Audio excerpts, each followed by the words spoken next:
સુરતમાં આગની ઘટનાઓ યથાવત હોય તેમ રિંગ રોડ પર એક એપાર્ટમેન્ટમાં પહેલા માળે આગ લાગતા ફાયર દોડતું થઈ ગયું હતું. જોકે આગમાં જાનહાની ન થતા હાશકાર અનુભવાયો હતો.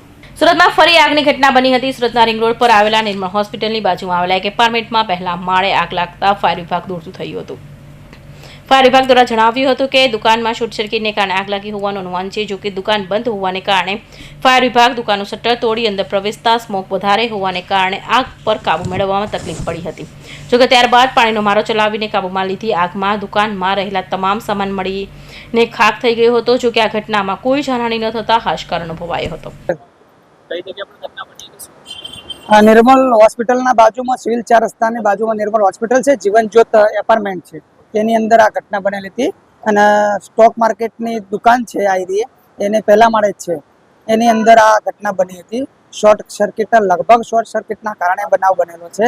એસી અને પંખા ને બધું હતું એની અંદર લાગેલું હતું. શટર અમે લોકો આવીને પહેલાં શટર તોડી નાખ્યું. શટર તોડ્યા પછી અંદર જોયું તો સ્મોક વધારે હતો. પછી બીએસ સેટ પહેરીને અને અમારા માણસો અંદર ગયા. અંદર જઈને પછી પાવર સપ્લાય બંધ કરાયા પછી અમે અંદર જોયું તો એસી અને શોર્ટ સર્કિટની અંદર પંખો ને બધું હતું. કોઈ જાનહાની થઈ નથી. અને લગભગ 8:25 આસપાસનો કોલ હતો. મજુરા ગેટ, નવસારી બજાર અને માન દરવાજા, 3 ગેટની ગેટ. લગભગ 20 થી 25 અમારા કેન્ડિડેટો અને ઓફિસરો આવેલા.